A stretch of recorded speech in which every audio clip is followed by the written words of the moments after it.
we'll discuss general science. हे general science मध्ये काल आपण कोणता धडा पाहू लागलो होतो? धडा पहिला, त्याचं नाव आहे living world and classification of microbes. हा धडा आपण पाहत होतो आणि आज याचा आहे लेक्चर नंबर 2. याच्या अगोदरच्या लेक्चर मध्ये आपण काय पाहिलं जनरल सायन्सच्या? की रॉबर्ट विटाकर्स क्लासिफिकेशन, 5 किंगडम क्लासिफिकेशन पाहिलं होतं. आणि हे लिव्हिंग ऑर्गॅनिझमचं क्लासिफिकेशन आहे आणि लिव्हिंग ऑर्गॅनिझमचं क्लासिफिकेशन आहे म्हणून याला बायोलॉजिकल क्लासिफिकेशन म्हणायचं. याला कोणतं क्लासिफिकेशन म्हणायचं? Biological classification. मग what is meant by biological classification? काल आपण बायोलॉजिकल क्लासिफिकेशन केलं, पण त्याची नेमकी व्याख्या काय आहे? Biological classification. काल रॉबर्ट विटाकरचं जे क्लासिफिकेशन पाहिलं, हो, ते कोणतं क्लासिफिकेशन होतं? त्याला जैविक वर्गीकरण म्हणायचं. बायोलॉजिकल म्हणजे जैविक, क्लासिफिकेशन म्हणजे वर्गीकरण. मग बायोलॉजिकल क्लासिफिकेशन म्हणजे काय? तर पहा, the process of dividing, the process of dividing, process of dividing living organisms, living organisms into groups and subgroups, into groups and subgroups is called biological classification. त्याला काय म्हणायचं? Biological classification. मी मुद्दाम व्याख्या आज घेतली आहे आणि क्लासिफिकेशन काल शिकवलंय. काल आपण काय केलं? लिव्हिंग ऑर्गॅनिझम्स काय केले? काल डिवाइड केले. काय केले आपण? डिवाइड केले. म्हणून the process of dividing living organisms into groups and subgroups. आणि मग आपण काल त्याची काय केले आठवतो ना? सब ग्रुप्स आणि सबग्रुप्स केले. प्रोकॅरियोट्स, युकॅरियोट्स, युनिसेल्युलर, मल्टीसेल्युलर, फंगाय, प्लांटाय, ॲनिमेलिया असे सब ग्रुप्स केले. म्हणून त्याला म्हणायचं बायोलॉजिकल क्लासिफिकेशन. आणि कालच्या लेक्चर मध्ये अजून एक गोष्ट सांगितली होती मी की रॉबर्ट विटाकरचे किती किंगडम आहेत क्लासिफिकेशन मध्ये? 5. पहिला किंगडम मोनेरा, दुसरा प्रोटिस्टा, तिसरा कोणता? फंगाय, त्याच्यानंतर चौथा प्लांटा, 5वा ॲनिमेलिया. आणि काल अजून एक गोष्ट सांगितली होती. कोणती? की पहिले 3 किंगडम आपल्याला कधी शिकायचे? 8वीला. प्लांट किंगडम कधी शिकायचा? 9वीला. ॲनिमल किंगडम कधी शिकायचा? 10वीला. हे काल आपण सांगितलं होतं. मग काल जसं सांगितलं होतं त्याच पद्धतीनं आज सुद्धा आपल्याला पाहिजे. मग पहिला किंगडम कोणता पाहायचा आहे आपल्याला? मोनेरा. कोणता पाहायचा आहे? मोनेरा. हे कालच्याच क्लासिफिकेशनचा धागा पकडला बरं का मी. जे 5 किंगडम आहेत त्याच्यातला पहिला मोनेरा. मोनेरा म्हटलं की आपण नीट लक्षात आलं पाहिजे बरं का कालचं क्लासिफिकेशन डोळे झाकून. हा, लिव्हिंग ऑर्गॅनिझम, प्रोकॅरियोट्स, युनिसेल्युलर आणि मोनेरा. लगेच हेच काय? आता सर हे मोनेराचे किंगडम मधले प्राणी आता अस्तित्वात आहेत का? हो आहेत.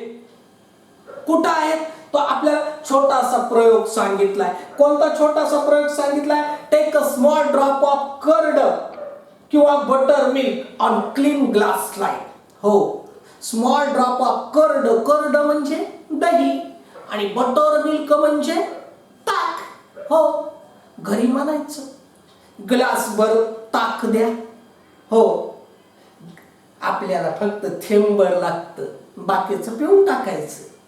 आणि एक थेंब कुठं घ्यायचा? ग्लास स्लाइड वर घ्यायचा. कशावर घ्यायचा? Glass slide. ग्लास स्लाइड काय असतं? तुम्ही प्रयोगशाळेत गेलात तर अशा काचाच्या पट्ट्या असतात बघा, बोट उंचीच्या, त्याला म्हणायचं ग्लास स्लाइड.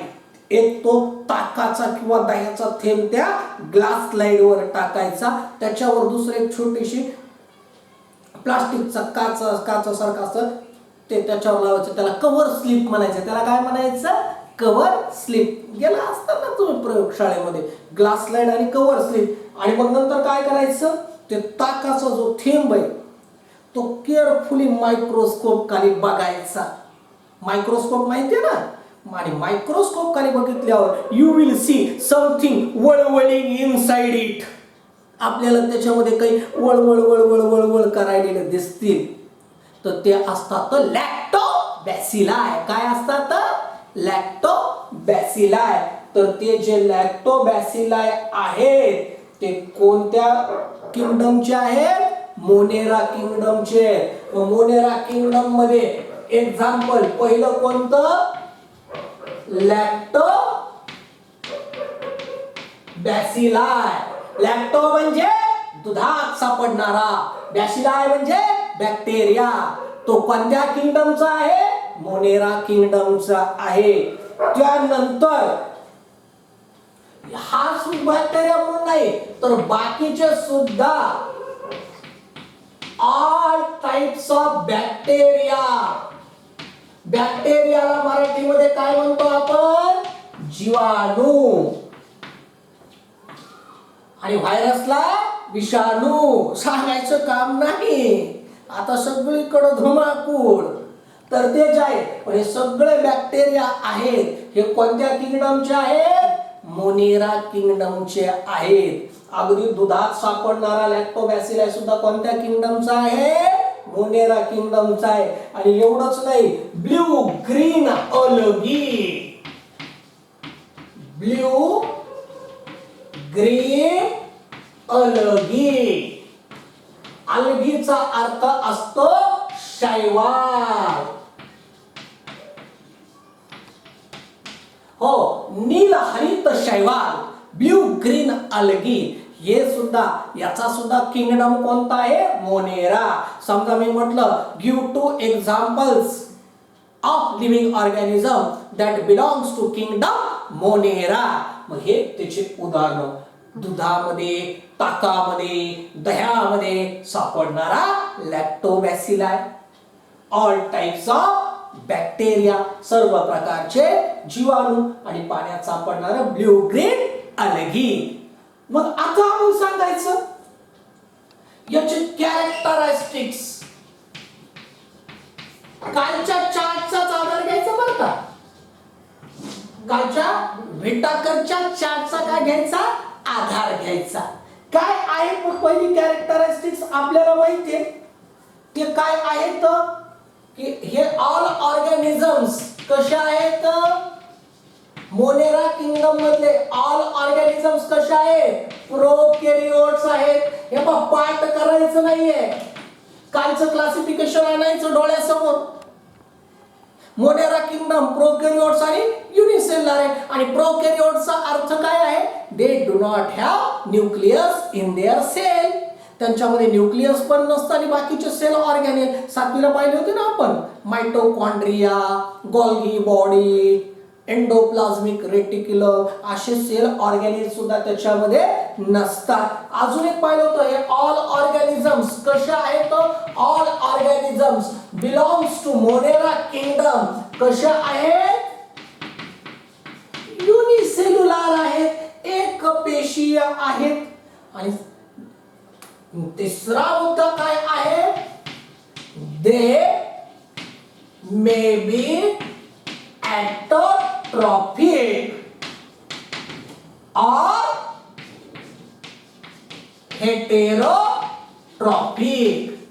ते ectotrophic आणि heterotrophic हे दोन नवीन शब्द आलेत आपल्याला. ectotrophic चा अर्थ काय? की जे प्राणी स्वतःचं अन्न स्वतः तयार करू शकतात त्यांना म्हणायचं ॲटोट्रॉफिक. हेटेरोट्रॉफिक कशाला म्हणायचं, की जे प्राणी अन्नासाठी इतर वनस्पतीवर किंवा प्राण्यावर अवलंबून असतात ते हेटेरोट्रॉफिक. तर हे मोनेरा किंगडमचे जे सदस्य आहेत दे मे बी ॲटोट्रॉफिक. समजा हे ब्ल्यू ग्रीन अल्गी आहे, ॲटोट्रॉफिक आहे. आणि बाकीचे जे बॅक्टेरिया आहेत ते काय आहेत, हेटेरोट्रॉफिक आहेत. समजा मग आपल्याला विचारला प्रश्न, state characteristics of Monera kingdom and give 2 examples. ह्या कॅरेक्टरिस्टिक्स हे एक्झाम्पल्स नीट व्यवस्थित पाहिजे. 7वी पेक्षा 8वी खूप सोपं आहे. आता बघा इथं लगेच काय झालं, पहिला किंगडम संपला. कोणता, मोनेरा. पहिला किंगडम संपला. आता किंगडम क्रमांक 2 कोणता येतो, हा बरोबर आहे, प्रोटिस्टा. कोणता येतो, प्रोटिस्टा. बघूयात काय आहे प्रोटिस्टा.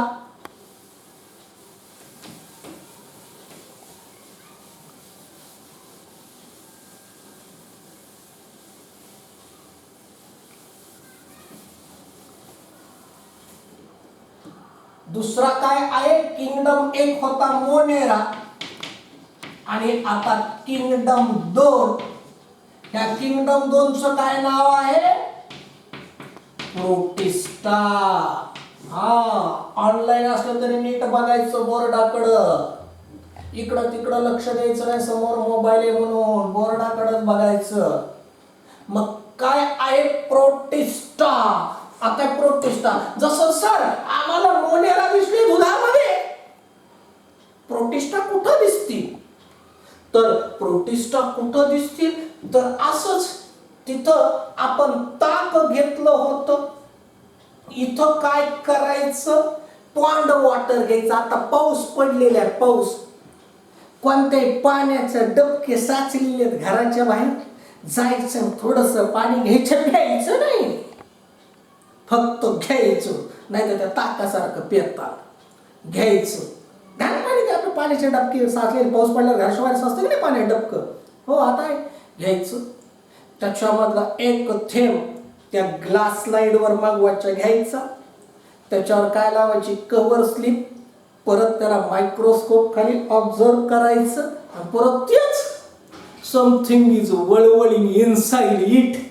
त्या घाण पाण्यामध्ये सुद्धा काहीतरी वळवळ वळवळ करायल्यासारखं दिसतं. काही प्राणी, अमिबा, पॅरामोशियम, युग्लिना यासारखे प्राणी त्याच्यामध्ये वळवळ वळवळ वळवळ करायलेले दिसतात. ते प्राणी कोणत्या किंगडमचे आहेत, प्रोटिस्टा किंगडमचे आहेत. कोणत्या किंगडमचे आहेत, प्रोटिस्टा किंगडमचे आहेत. पहिल्यांदा आपण काय लिहू, त्यांचे एक्झाम्पल, जसं तिथं लिहिलं. मग प्रोटिस्टा किंगडमचे जे एक्झाम्पल आहेत, अमिबा आपल्या ओळखीचा आहे खूप. त्याच्यानंतर पॅरामोशियम,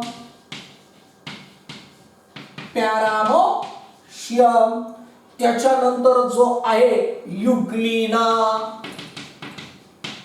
हे पहा आज सुद्धा हे प्राणी अस्तित्वात आहे बरं का.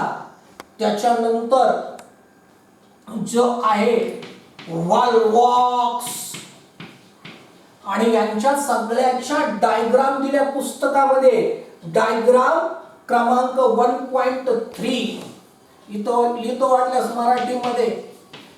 आकृती क्रमांक 1.3 अशा तिथं डायग्राम दिल्या, त्या डायग्राम काढायच्या. सगळ्याच्या डायग्राम दिलेले आहेत. अमिबाची दिली, पॅरामोशियमची दिलेली आहे, युग्लिनाची दिलेली आहे. त्या सगळ्या डायग्राम आपण काढायच्या. इथं लिहिलं कुठे, आकृती क्रमांक 1.3. हो आता लक्षात घ्या, तुमच्या दुसरं लेक्चर चालू आहे तर आज सांगतो, काल नाही सांगितलं. आपल्या सगळ्यांना मी जे काही लर्निंग पॉइंट्स देतोय की नाही, ते लर्निंग पॉइंट सायन्सला वेगळी वही करायची, वेगळी चांगली नवीन. ऑनलाईन लेक्चर असलं म्हणून काय झालं, नवीन वही करायची आणि नवीन वही करून ते सगळं जे रोजच्या रोज लर्निंग पॉइंट्स त्या वहीत लिहायचे आणि माझ्या पर्सनल व्हॉट्सअपवर टाकायचे. हो ग्रुपवर टाकायचे नाही. हो आपला होमवर्क सगळ्या पेरेंट्सला दाखवायचा का नाही, माझ्या पर्सनल व्हॉट्सअपवर टाकायचे. माझं लक्ष आहे, मी रोज लिहून ठेवणार कोणाचा होमवर्क आलाय कोणाचा होमवर्क आला नाही. वहीवर होमवर्क करायचा, त्याला PDF करायचं किंवा त्याचा फोटो काढायचा आणि माझ्या पर्सनल व्हॉट्सअपवर पाठवायचं. अवघड नाहीये. आता हे त्याचे एक्झाम्पल प्रोटिस्टाचे कोणते कोणते? अमिबा, पॅरामेशियम, युग्लिन आणि हॉलवॉक्स. आता इथं लक्षात घ्यायचं, कामात काम चार धाम. कसं लक्षात घ्या बघा. काम इथं ऑड मॅन आउट येईल बघा. अमिबा, पॅरामेशियम, युग्लिना आणि त्याच्यामध्ये टाकला लॅक्टोबॅसिलाई. त्याच्यामध्ये पहिले काय टाकला? लॅक्टोबॅसिलाई. ऑड मॅन आउट कोण येईल? लॅक्टोबॅसिलाई. किंवा lactobacilli, all types of bacteria, blue green algae आणि त्याच्यामध्ये टाकला अमिबा. तर असं सुद्धा अभ्यास करायचा आहे. हो, आता आपण 8वीला आलो, 7वी पेक्षा एक पाऊल पुढे आलो. हो, आता चलता चलता ह्या सुद्धा गोष्टी आपल्या लक्षात आल्या पाहिजेत की प्रश्न ह्या पाहिजे असंख्य प्रश्न जनरेट होतात. चुकी बरोबर, odd man out, give 2 examples, fill in the blanks, अशा असंख्य प्रश्न जनरेट होतात. प्रश्नाच्या चक्रीत आपल्याला जास्त फसायचं नाही, एक व्यवस्थित सगळं करायचं. मग याच्या कॅरेक्टरिस्टिक्स काय आहेत? तर प्रोटिस्टा काय आहे? तर सगळ्यात पहिल्यांदा आपल्याला तिथं आठवलं पाहिजे 4 टक्कांचा प्रोटिस्टा. पहिल्यांदा लिव्हिंग ऑर्गॅनिझम आणि ते कसे आहेत? युकॅरियोट्स. या प्रोटिस्टा किंगडम मधले ऑल ऑर्गॅनिझम्स कसे आहेत? आर युकॅरियोट्स. युकॅरियोट्स आहेत. युकॅरियोट्स म्हणजे त्यांच्यामध्ये न्यूक्लियस आहे, त्यांच्यामध्ये सेल ऑर्गॅनेल्स आहेत. त्यानंतर ते कसे आहेत? युनिसेल्युलर आहेत. बघा कालचं क्लासिफिकेशन प्रोटिस्टा किंगडमचं. ऑल ऑर्गॅनिझम्स आर काय आहेत? युनिसेल्युलर आहेत. त्याच्यामध्ये दे मे बी ऑटोट्रॉपिक और दे may be heterotrophic. They may be autotrophic म्हणजे स्वतःचं अन्न स्वतः तयार करू शकतात, स्वयंपोषी. और दे मे बी हेटेरोट्रॉपिक किंवा परपोषी आहेत. आता याच्यामध्ये सर ऑटोट्रॉपिक कोण कोण आहे? तर याच्यामध्ये हा जो युग्लिन आणि हॉलवॉक्स आहे हे ऑटोट्रॉपिक आहे. युग्लिन आणि हॉलवॉक्स कसे आहेत? ऑटोट्रॉपिक आहेत. आणि अमिबा आणि पॅरामेशियम कसे आहेत? हेटेरोट्रॉपिक आहेत. हे पण लक्षात घ्यायचं. आणि हे जे प्राणी आहेत यांना लोकोमोशन करतात. हे काय करतात? लोकोमोशन. लोकोमोशन म्हणजे काय? LOCOMOTION. लोकोमोशन. लोकोमोशन म्हणजे एका जागेवरून दुसऱ्या जागेवर जाणे. प्राणी स्वस्त बसत नाहीत एका जागी, एका जागेवरून दुसऱ्या जागेवर जातात. हो, त्याला म्हणायचं लोकोमोशन. तर ह्या लोकोमोशन साठी अमिबाला लोकोमोशन साठी काय असतात? स्युडोपोडाय. काय असतात? स्युडोपोडाय. म्हणजे काय? इथं चौकोनात अमिबा काढतो. लक्ष द्या चौकोनाकडं. हा अमिबा आहे. तर हे जे काय आहेत ना हे पाहिजे, हे त्याचे स्युडोपोडाय. काय आहेत? स्युडोपोडाय. स्युडो म्हणजे जे आहे, स्युडो म्हणजे छद्मी, नाटकी आणि पोडाय म्हणजे पाय. स्युडोपोडाय. ह्या स्युडोपोडायच्या साहाय्याने तो काय होतो? पुढे पुढे जातो. युनिसेल्युलर आहे बरं का, हा उघड्या डोळ्याने दिसत नाही. किंवा तुम्ही युग्लिनाची जर का डायग्राम बघितली, युग्लिनाची डायग्राम, हे पहा युग्लिना असं असते. हे चौकोन काढतो मी, पुस्तकात आहे ते तुमच्या पुढे ठेवायचं आपण मुद्दामून. तर हा असं तिथं युग्लिना आहे आणि त्याला असं शेपूट काढ दाखवले. हे जे आहे याला म्हणायचं, हे जे आहे हा हेअर लाईक प्रोसेस आहे, त्याला सिलिया म्हणायचं. त्याला काय म्हणायचं? सिलिया. CILIA. तर असे सिलियाच्या साहाय्याने ते काय करतात? एका जागेवरून दुसऱ्या जागेवर जातात. काय आज के लिए इतना ही.